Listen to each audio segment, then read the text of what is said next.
I now recognize the Chairman Emeritus, the gentlelady from North Carolina, Ms. Fox. Thank you very much, Mr. Chairman, and thank you, Madam Secretary, for being here and being willing to take on the challenges that you are taking on with the department.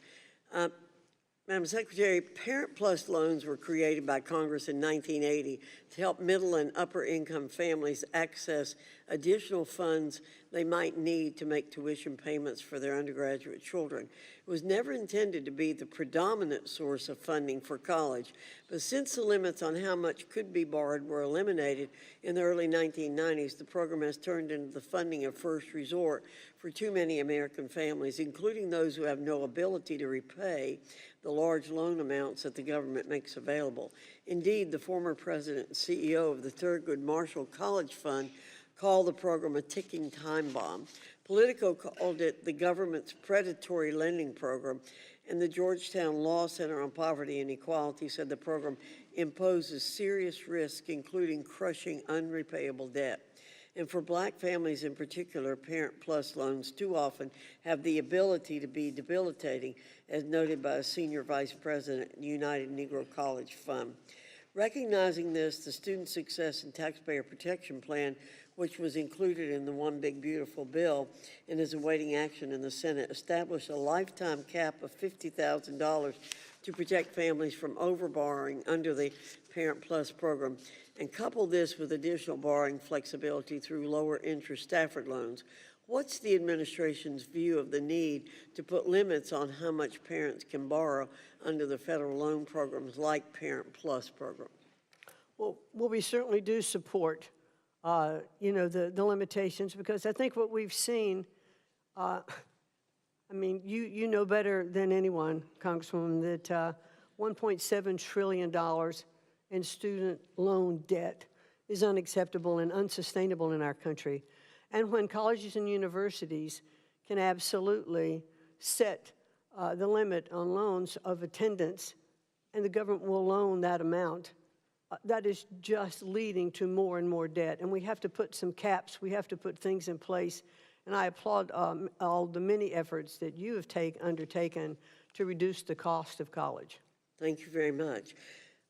Madam Secretary, each year the federal government provides over $100 billion in grants and loans through the federal financial aid programs without any accountability as to whether these dollars leave students better off.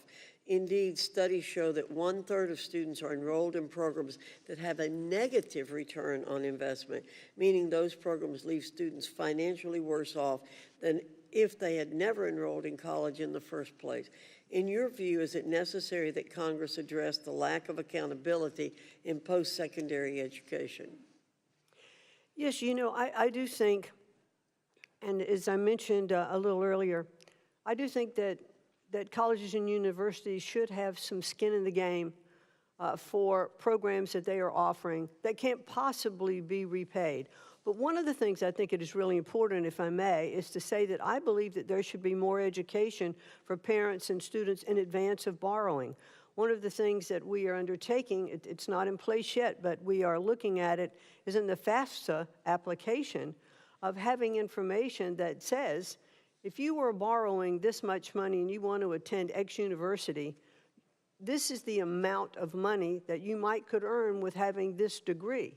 So take a look at universities across the country and what the mean amount is to take that course. Is this the university you want to go to, or would you go to another one? Because now you can see exactly what kind of jeopardy, if you will, or what kind of